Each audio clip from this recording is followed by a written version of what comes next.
23वां अध्याय। मार्कंडेय ऋषि बोले, आश्चर्यभूत संपूर्ण लोकों के पापों को नष्ट करने वाली विशल्या नर्मदा की उत्पत्ति के बारे में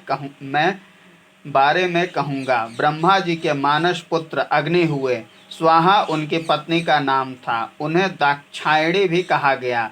उनसे 3 पुत्र आवाहनीय, दक्षिणाग्नि, गार्हस्पत्य अग्नि हुए, जिन्होंने तीनों लोकों को धारण किया। उन गार्हस्पत्य अग्नि के भी 2 पुत्र हुए, सामक और शत्रुशास्ता।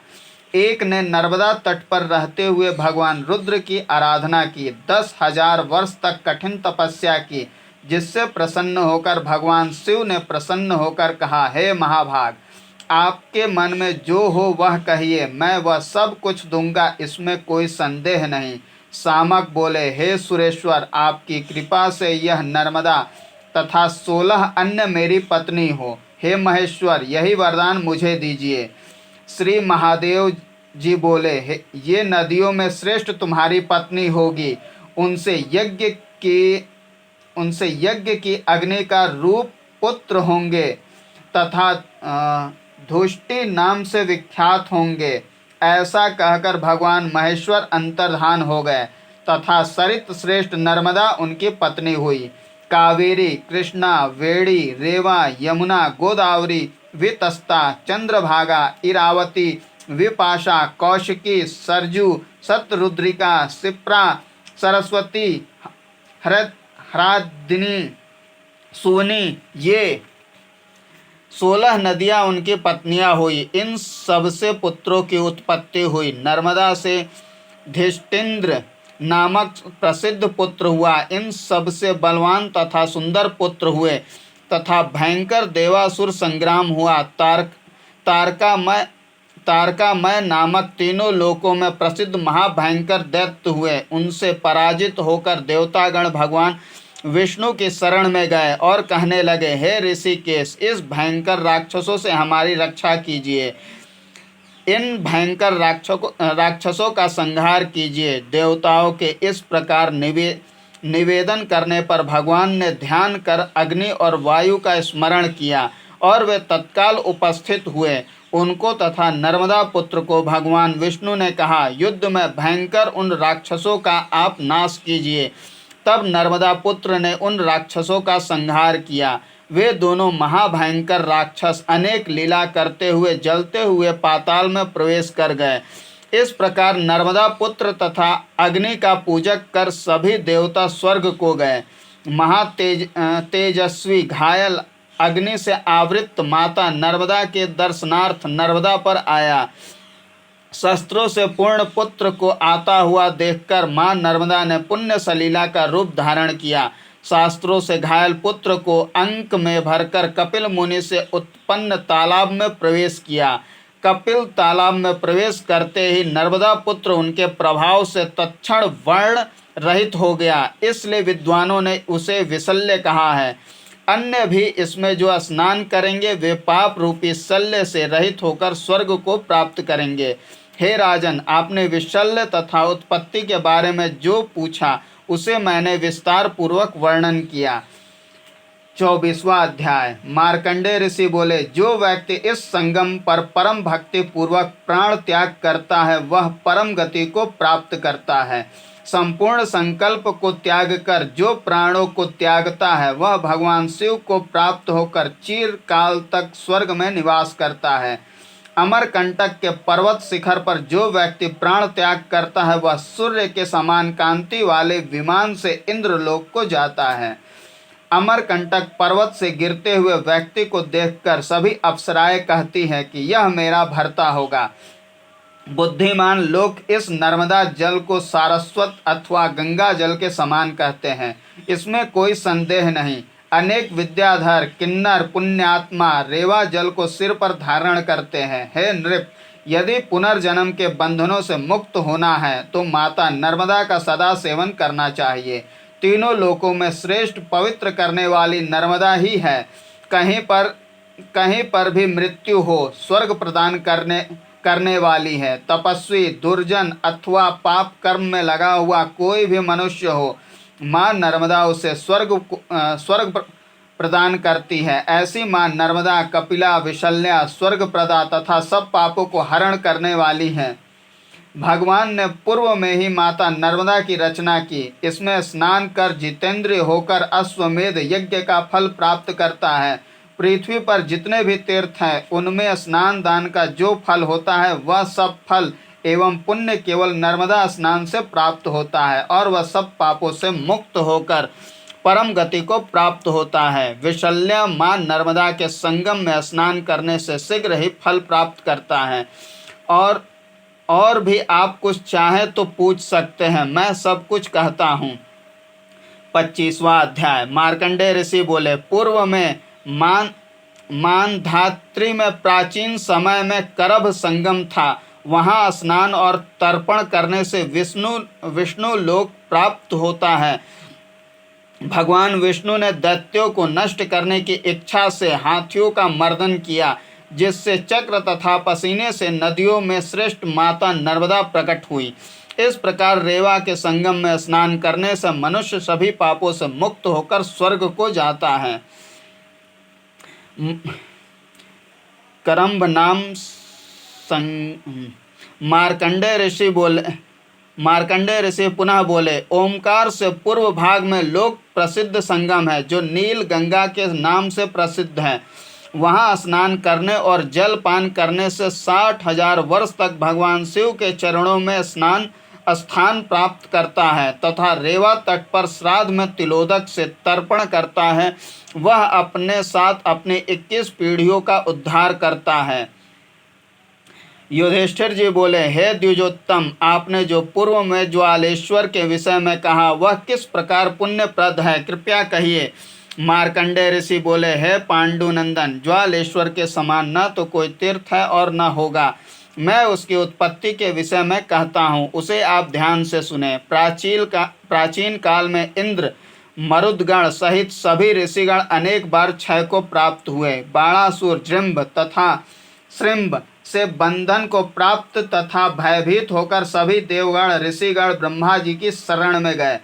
पर्वताकार विमानों से, पर्वत के समान घोड़ों से, बड़े बड़े रथों से जिनमें सिंह जुते हुए हैं, कछुए, मगर और अन्य पैदल भी दुर्गम स्थान को प्राप्त हुए और वहां पद्म से उत्पन्न भगवान को देखकर प्रार्थना करने लगे। देवताओं ने कहा, हे देवाधिदेव, आपकी जय हो, आप सबका कल्याण करने वाले हैं। अतः आपकी शरण में हम आए हैं। भगवान विष्णु उनके वचन सुनकर गंभीर वाणी में ब्रह्मा जी से बोले, आप इतनी जल्दी किस लिए आए हैं? आप उदास क्यों हैं? आपका किसने अपमान किया है? कृपया आप यथाशीघ्र सब वृत्तांत मुझसे कहिए। देवता बोले, बाण नामक एक महापराक्रमी दैत्य है, उसने हमें धन रत्नादि से विहीन कर दिया है। देवताओं के वचन सुनकर तीनों लोकों के स्वामी उसके विनाश के बारे में सोचने लगे। यह दानव सभी देवताओं के द्वारा अवध्य है, केवल भगवान शिव ही इसका विनाश कर सकते हैं। अतः हम सबको वहाँ चलना चाहिए जहाँ भगवान शंकर हो। उनके अतिरिक्त देवताओं की और कोई भी रक्षा नहीं कर सकता। देवताओं एवं ऋषियों के साथ ब्रह्मा जी भगवान महेश्वर के पास गए। माता पार्वती के सहित आपकी जय हो। देव एवं ऋषिगण भगवान शिव की प्रार्थना करने लगे। वृषा, कपि, भूतेश, फड़ी, भूषण, खड़ग एवं त्रिशूलधारी भगवान आपकी जय हो। आपको नमस्कार है। भस्म लेपन करने वाले हे देव, आपकी जय हो। यज्ञ को नष्ट करने वाले आपकी जय हो। ओम नमः शिवाय, इस पंचाक्षर पंचभूतात्मक आपकी जय हो। हे पंचमुख, वेद भी आपका गान करते हैं। आप सृष्टि के पालन करता तथा संहार करता है। हे अष्टमूर्ति स्मरहर, आप कामदेव के द्वारा स्तुति किए गए हैं। इस प्रकार मुनिगण एवं ब्रह्मा जी ने स्तुति गान किया। प्रसन्न होकर भगवान ने कहा, भगवान बोले, हे देव, हे विप्रो, आपका स्वागत है। आज मेरा अहोभाग्य है, सुंदर सुप्रभात है। मैं आपके लिए क्या कर सकता हूँ, कहिए। मैं करूँगा, इसमें कोई संदेह नहीं। आप लोगों को क्या दुख है और आप यहाँ किस लिए आए हैं? आपके मन की बातें कहिए तथा दुखों का कारण बताइए। अपने भग्र तथा जर्जर शरीर को दिखाते हुए देवताओं को भगवान ने कहा, बल के घमंड से परिपूर्ण भयानक बाण नामक एक राक्षस है। उसने प्राचीन समय में हजारों वर्ष तपस्या की है। उसके तप से भगवान ब्रह्मा प्रसन्न हो गए। उन्होंने 3 अभेद्य सोने, चांदी और लोहे के शस्त्र दिए। इस प्रकार ब्रह्मा जी से वरदान प्राप्त कर दानव महाबलवान हो गए। बल से गर्वित दानवों ने तीनों लोकों को दुखी कर दिया। गौ, ब्राह्मण, देव सभी उससे दुखी हो गए। संसार में ऐसा कोई प्राणी नहीं रहा जो उससे दुखी न हो। नदी, ग्राम, देश आदि को भस्मसात कर दिया तथा रजत, मणि, मौक्तिक तथा सुंदर नारी जगत को अपने बल से हरण कर लिया। वह महाबली किसी भी शस्त्र से तथा न दिन में न रात में मृत्यु को प्राप्त नहीं होता था। केवल भगवान शिव ही उसका संहार करने में समर्थ हैं। अतः हे भगवान, आप ही उसका नाश कीजिए। इस प्रकार सभी देवता तथा ऋषि प्रार्थना करने लगे। भगवान बोले, यह कठिन कार्य मैं करूँगा, आप दुख न करें। आपके सुख के लिए यह कार्य मैं शीघ्र ही करूँगा। ऐसा आश्वासन देकर भगवान अंतर्धान हो गए। भगवान शिव उस राक्षस के वध के बारे में सोचने लगे। किस प्रकार उसका वध किया जाए, इस कार्य में नारद जी ही सहायता कर सकते हैं, अन्य नहीं। अतः उन्होंने नारद जी का ध्यान किया। अति विद्वान कमंडलों तथा जटाजूट धारण किए हुए नारद जी उसी समय प्रकट हुए। उन्होंने भगवान की प्रदक्षिणा की तथा हाथ जोड़कर स्तुति करने लगे। नारद जी बोले, हे भगवान, आपकी जय हो। हे विरूपाक्ष, त्रिलोचन, सर्वेश्वर, आपकी जय हो। आप संपूर्ण संसार के माता पिता, जगत के कर्ता तथा संहार करता है। आप ही दुष्टों का नाश करने वाले हैं। हे सुरेश, हे त्रिमूर्ति, आप हमारी रक्षा कीजिए।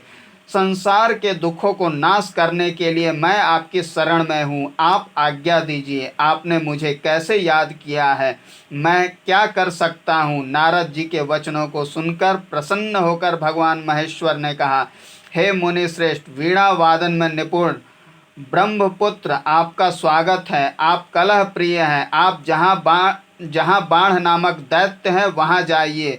हे ब्राह्मण श्रेष्ठ, उसे किसी भी उपाय से भयभीत करना कठिन है। किसी भी उपाय से उसे मोहित कीजिए। नारद जी बोले, हे देवेश, अनेक उपायों से दुर्भेद्य उस राक्षस को मैं मोहित करूँगा। ऐसा कहकर सैकड़ों योजन में फैले हुए रिद्धि वृद्धि से युक्त, अनेक धातुओं से रचित, अनेक महलों से युक्त, तोरण द्वार से सजे हुए, अर्गला युक्त दरवाजों, अनेक यंत्रों से युक्त, ऊंची ऊंची दीवारों से घिरे हुए, कुएं, बावड़ी, तालाब, मंदिरों से युक्त, हंस कारंडवों से शोभित, अनेक वनों से घिरे हुए, चित्र विचित्र पक्षियों से व्याप्त बाणासुर का नगर था। इस प्रकार के नगर के मध्य 7 कक्षों से घिरा हुआ मणि कांचन से युक्त बाण का भवन था।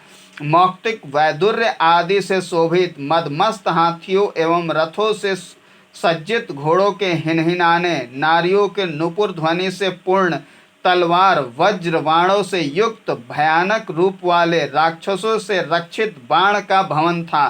कैलाश शिखर के समान सुंदर, इंद्र भवन के समान बाण के भवन में नारद जी गए।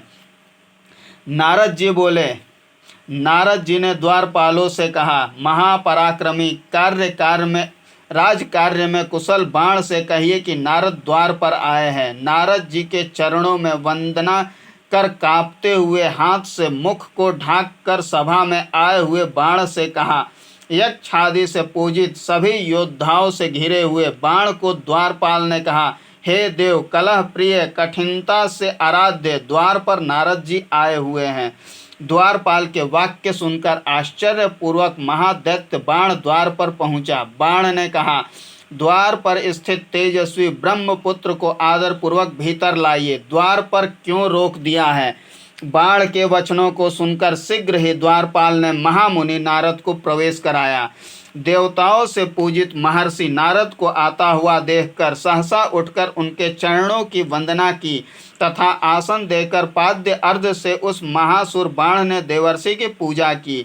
स्वयं तथा अपने बंधु बांधवों की कुशल क्षेम का वर्णन करते हुए महर्षि की कुशल क्षेम पूछी। नारद जी बोले, हे बाहु साधु साधु, राक्षसों के वंश को बढ़ाने वाले, हे असुर, सभी लोकों में प्रशंसनीय आपको छोड़कर कोई भी स्त्री और किसी की प्रशंसा कैसे कर सकती है। हे धनुज श्रेष्ठ, धन रत्नादिकों से आप पूजित हैं और आपको छोड़कर किसकी पूजा की जा सकती है। मुझे राज्य भोग की इच्छा नहीं है, आप ही निष्कंटक राज्य का उपभोग कीजिए। मैं तो भगवान महेश्वर के दर्शन कर आपके दर्शनों के लिए यहाँ आया हूँ। तीनों लोकों में घूमते हुए मैंने सुना है सती आपके साथ में है, अतः हे दानेश्वर, उनके दर्शन की इच्छा से आपकी स्त्रियों को देखना चाहता हूँ जो सतीत्व को लेकर भी आपके साथ है। यदि ऐसा मानते हो तो शीघ्र ही उनके दर्शन कराइए। नारद जी के वचनों को सुनकर बाण ने अपने द्वारपाल से कहा और वह बाणासुर विनम्रता पूर्वक स्थित होकर अंतःपुर में रहने वाले वृद्ध से बोला, देवर्षि नारद जी को महादेवी जी के दर्शन कराओ। अन्य द्वारपाल उनके वचन सुनकर नारद जी को लेकर सुंदर अंतःपुर में गया। देवर्षि नारद जी को प्रवेश कराइए। महादेवी ने नारद जी को देखकर चरणों में प्रणाम किया तथा आसन पाद्य अर्घ्य आदि से पूजा किया। उनकी पूजा से प्रसन्न होकर नारद जी ने उन्हें आशीर्वाद दिया। हे देवी, आपके अतिरिक्त तीनों लोकों में शुभ आचरण करने वाली पतिव्रता और कोई नहीं है, जिसके प्रभाव से दानवपति तीनों लोकों में निर्भय होकर घूमते हैं। नारद जी के वचनों को सुनकर देवी बहुत प्रसन्न हुई और महामुनि से धर्माधर्म के विषय में पूछने लगी। रानी ने कहा, हे मुनिवर, मनुष्य लोक में देवता कैसे प्रसन्न होते हैं? कौन सा दान करना चाहिए? किस दान का क्या फल होता है? स्त्रियों के लिए बुद्धिमान मुनिवरों ने कौन से व्रत का वर्णन किया है जिनके करने से स्त्रियां स्वर्ग प्राप्त करती हैं? यह सब कुछ विस्तार पूर्वक कहिए, हम सब सुनना चाहती हैं, अतः निशंक होकर हमें बताइए। नारद जी बोले, हे महाभाग, आप धन्य हैं। आपने बहुत अच्छा धार्मिक प्रश्न किया जिसे सुनकर नारियों के पुण्य में वृद्धि होती है। उपवास और दान से पति पुत्र तथा सभी का कल्याण होता है। बंधु बांधव सहित जो व्रत किए जाते हैं मैं उसका वर्णन करता हूँ, और जिनके करने से दुर्भाग्यशाली भी सौभाग्यशाली हो जाते हैं। पुत्रिणी पुत्र रहित तथा बंध्या पुत्र प्राप्ति करती है, कन्या पति प्राप्त करती है, किंतु अन्य पति रहित भी हो जाती हैं। करने अथवा न करने के बारे में हे सुंदरी सुनो। तिल गौ स्वर्ण चांदी वस्त्र तथा जल भूमि दान तथा गंधालु लेपन पादुका जूते छत्र पुष्प व्यंजन पैरों में मालिश सिर पर मालिश स्नान सैया आसन, जो व्यक्ति इनका दान करता है उसके समीप यमराज भी नहीं जाते हैं। शहद उड़द घी दूध लवण गुड़ औषध कौसुम्ब राजनिष्पाव चावल गन्ने का रस रक्त वस्त्र, सौभाग्य को चाहने वाली जो स्त्रियां इनका दान करती हैं, गुड़ रूप से युक्त व्रत की समाप्ति पर ब्राह्मण को जो इस प्रकार का दान करती है उसके विषय में कहता हूँ। जो नारी प्रतिप्रदा के दिन प्रातः काल स्नान कर ब्राह्मण को अग्नि के लिए ईंधन का दान करती है वह मुझे अत्यंत प्रिय है तथा अनेक जन्मों में भी उसे अंग प्रत्यंग और संधियों में कोई व्याधि नहीं होती। द्वितीया के दान प्रसन्न होकर माखन का दान करती है, वह अगले जन्म में सुंदर कोमल अंगों को प्राप्त करती है। तृतीया तिथि के दिन ब्राह्मणों को लवण छोड़कर अन्य वस्तु का दान करने वाली मुझे अत्यंत प्रिय होती है। उसके पुण्य फल को सुनो। वह पार्वती की तरह पति को प्राप्त करती है तथा अपने पति के साथ क्रीड़ा करती हुई कभी विधवा नहीं होती।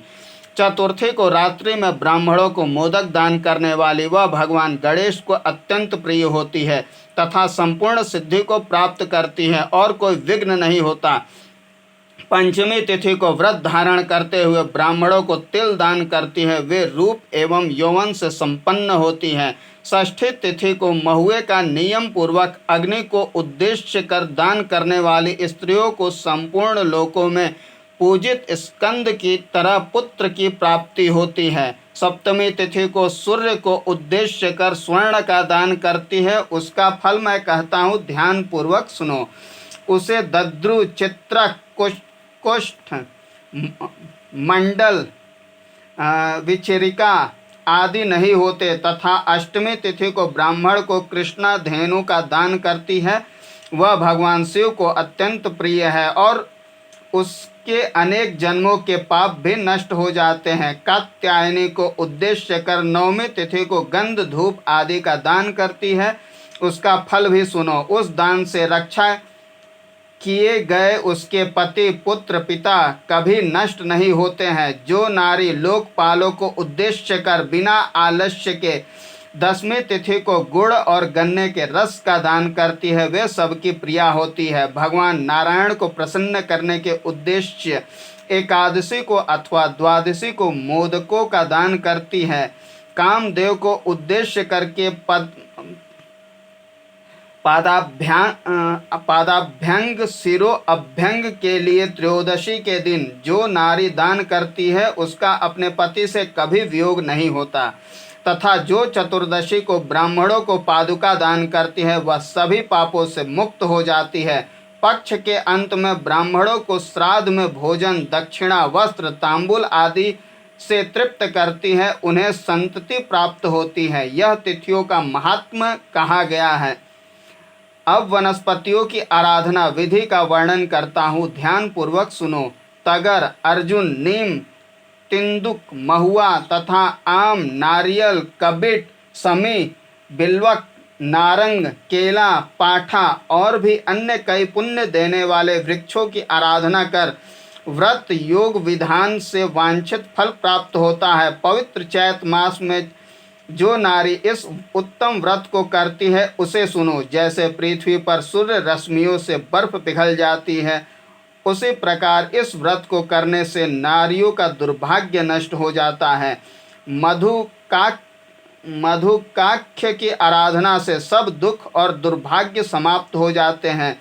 हे कल्याणी, चैत्र शुक्ल की तृतीया तिथि में श्रद्धा एवं संतुष्ट मन से व्रत करने के विधान को सुनो। मधु वृक्ष की शिव पार्वती की प्रतिमा बनाकर ब्राह्मणों से प्रतिष्ठा कर यथाविधि सुगंधित पुष्पों एवं दीप, धूप दीप, वस्त्र, कर्पूर, कुमकुम आदि से विधि पूर्वक मंत्रादि से पूजित करे। पैरों को ओम नमः शिवाय, मेढ़ों को ओम मथाय नमः, ओम कालोदराय से उदर, ओम नीलकंठाय से कंठ, ओम सर्वात्मने से सिर की पूजा कर बाद में माता पार्वती की पूजा करे। पैरों में पार्वती को नमस्कार, दोनों जंघाओं में उमा को नमस्कार करे, दोनों जानुओं में गौरी के लिए नमस्कार, दोनों उरुओं में पार्वती, कटी में कामदेव तथा नाभि में अंबिका को नमस्कार करे तथा उदर में महादेवी को, हृदय में ज्ञान दात्री को, कंठ में सुकंठा को, मुख में अमृता को नमस्कार करे, सिर में सौभाग्य दात्री को, बाद में अर्घ प्रदान करे।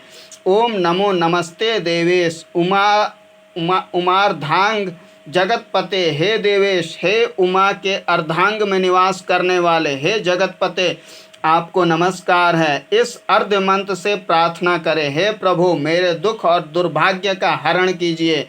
पकवान, मधु, पुष्प तथा यथाशक्ति दक्षिणा, वस्त्र, अलंकार आदि का इस मंत्र से ब्राह्मणों को उत्तम घट दान करें।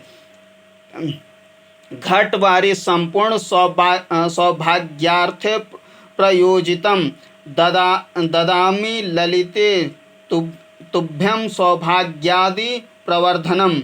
हे नारी, आपको सौभाग्यादि बढ़ाने के लिए यह व्रत को प्रदान करती हूँ। क्षमापन के बाद स्वयं हविष्यान को खाए और इसी प्रकार इसी विधि से प्रत्येक मास में व्रत को धारण करें। फागुन मास के शुक्ल पक्ष की तृतीया को यह व्रत समाप्त करे। वैशाख में लवण, ज्येष्ठ में गुड़ जीरा, आषाढ़ मास में चवला, श्रावण में दूध, नभसी में मूंग, कुवार में मूंग, स्वनज में चावल, कार्तिक में शक्कर से पूर्ण घट का दान करना चाहिए। मार्गशीर्ष में कपास तथा घृत पूरित घट, पौष माह में कुमकुम, माघ माह में तिलों का दान करना चाहिए। फागुन में तिल के लड्डुओं का दान करना चाहिए। जिस तिथि में दूध का उल्लेख हो उस माह को नहीं छोड़ना चाहिए। सभी मास में यह सामान्य विधान है। मधु वृक्ष की प्रतिमा का भी पूजन कर सकते हैं। मधु वृक्ष तथा ब्राह्मणों की पूजा कर दान करें। इसके बाद वर्ष के अंत में उद्यापन विधि का वर्णन करता हूँ, सुनो। मधु वृक्ष के नीचे जाकर संपूर्ण पूजन सामग्री से युक्त होकर मधु वृक्ष की प्रतिमा में शिव प्रतिमा बनाकर पूजन करें। सुंदर पीत वस्त्र से सज्जित अनेक पूजा विधि तथा वस्त्र गंध से पूजन करें। स्वयं रानी भक्ति पूर्वक दंपत्ति की पूजा करे। छत्र, जूते, वस्त्र, कंठ में माला, सुगंधित पुष्प, तांबूल, अनेक प्रकार के बिछौने से युक्त हार, केयूर, मुकुट, कटक, अंगूठी अनेक योगों से भूषित करे। मिष्ठानों से भोजन कराए तथा सैया पर आराम कराए। गुरु मूल ही सब कुछ है। गुरु ही महेश्वर है। गुरु के प्रसन्न होने पर संपूर्ण चराचर प्रसन्न होता है। जो कुछ स्वयं को अच्छा लगता हो वह सब कुछ गुरु को अर्पण करे। धनवान यह सब कुछ दे। अन्य व्यक्ति यथोचित अपनी क्षमता के आधार पर एक दंपत्ति की पूजन कर दान दे। गुरु दंपत्ति ही श्रेष्ठ हैं। प्रथम प्रभु गुरु ही होता है। अतः गुरु ब्राह्मण और देवता की पूजा के बाद क्षमापन करे। कंकड़, कटी सूत्र, सिंदूर, कुमकुम, सुगंधित पुष्प, तांबूल, अनेक प्रकार के बिछौने अनेक प्रकार से सुशोभित करे और मिष्ठान का भोजन कराए। हे देवी, जैसा आप भगवान शिव से अलग नहीं है उसी प्रकार मेरे पति पुत्रों को आशीर्वाद दे। तृतीया मधुक की अनेक प्रकार से पूजा कर इंद्राणी ने जैसे इंद्र को प्राप्त किया, तीनों लोकों में सौभाग्य तथा रिद्धि वृद्धि को देने वाली कुमारी व्रत को करना चाहिए। जैसे इंद्राणी ने सुंदर इंद्र को पति रूप में प्राप्त किया तथा दुर्भाग्य सौभाग्य को शुभगा पुत्रिणी होती है, पुत्र वाली अक्षय पुत्रों को प्राप्त करती है तथा कभी शोक दुख को प्राप्त नहीं करती है और अनेक जन्मों के पाप भी नष्ट हो जाते हैं। मृत्यु के बाद स्वर्ग को प्राप्त कर करोड़ों वर्ष तक भगवान शिव पार्वती के साथ रहते हैं। पृथ्वी पर जन्म लेकर राजत्व और सुंदर शरीर को प्राप्त करते हैं। व्रतों में सर्वश्रेष्ठ व्रत का मैंने वर्णन किया जो सभी पापों को नष्ट करने तथा धर्म वृद्धि करने वाला है।